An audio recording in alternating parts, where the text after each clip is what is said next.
नमस्ते। आज नवरात्र का 9वां दिन, दिनांक 14 अक्टूबर। 9वां दिन अर्थात राम नवमी, लोग दुर्गा नवमी भी कहते हैं। माता स्वरूप आज सिद्धदात्री है।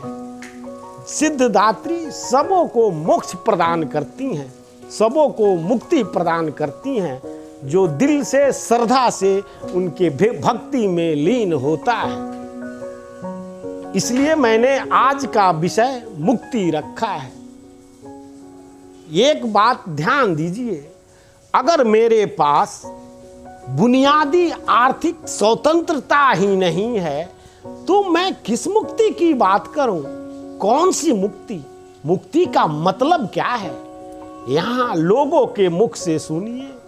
उनकी स्थिति चाहे जैसी भी हो, उनकी जरूरत की जो अति आवश्यकता है उसके लिए वो संघर्ष कर रहे हैं, जूझ रहे हैं और मुक्ति की बातें करते हैं, मोक्ष की बातें करते हैं। मुक्ति का मतलब क्या होता है? तनिक ध्यान से विचार कीजिए। रुपए पैसे के लिए आप तरस रहे हैं, रुपए पैसे के लिए आप मोहताज हैं और किस मोक्ष की बात करते हैं? आप बुनियादी आर्थिक स्वतंत्रता में हैं। आप बुनियादी आर्थिक स्वतंत्रता आप में है ही नहीं। आप परतंत्र हैं। आप एक एक पैसे के लिए दूसरों पर आश्रित हैं। फिर आप मुक्ति की बात करते हैं।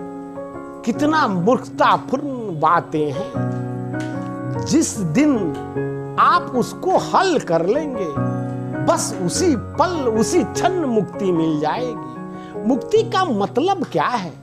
मुक्ति का मतलब क्या है? जो चीजें आपको बांधे हुए हैं, जिसके वजह से आप फंसे हैं, जकड़े हैं, बस उससे मुक्त होना ही तो मुक्ति है।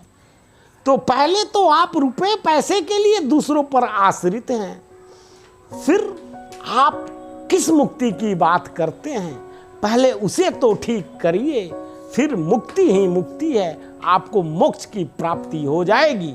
जो जरूरी अति आवश्यकता है, पहले उससे मुक्त होइए। जो आपको बांधे हुए है, जिसके वजह से आप क्राइसिस से जूझ रहे हैं, पहले उससे मुक्त होइए, फिर मुक्ति ही मुक्ति है। नहीं तो मुक्ति का मतलब लोग कुछ और ही समझ लेते हैं, मोक्ष का मतलब लोग कुछ और ही समझ लेते हैं। मुक्ति कोई पक्षी नहीं, मुक्ति कोई चिड़िया नहीं कि जब चाहे तो आप उसे पकड़ कर लाएं और मुक्त हो जाएं। मुक्ति तो आप जिन वस्तुओं में जकड़े हुए हैं, जिनके लिए संघर्ष कर रहे हैं, जिनके लिए आप तरस रहे हैं, जिसमें आपका जीवन जाया जा रहा है, आपका जीवन बर्बाद हो रहा है, और आप मोक्ष की बातें करते हैं, आप मुक्ति की बातें करते हैं। आप विचार कीजिए, पहले उससे तो मोक्ष पा लीजिए जिसके लिए आप जूझ रहे हैं, फिर मुक्ति ही मुक्ति। माँ सिद्धदात्री से प्रार्थना करता हूँ कि आप सभी को खुश रखें, स्वस्थ रखें और मस्त रखें। आप खुश रहें, स्वस्थ रहें और मस्त रहें। नवरात्रि का ये त्योहार आप सबों को बहुत ढेर सारी खुशियाँ देकर जाए। आज नवरात्रा का आखिरी दिन, माता के विदाई का दिन, और कल विजयदशमी, जो रावण का पुतला दहन किया जाएगा, राम के विजय का बखान किया जाएगा। हम दोस्तों राम के जीवन को अपने जीवन में उतारना चाहिए, तभी तो हम पुरुषों में उत्तम हो पाएंगे। मनोज उपाध्याय को सब्सक्राइब करना ना भूलें, लाइक भी करें और कमेंट भी करें। धन्यवाद साथियों, धन्यवाद।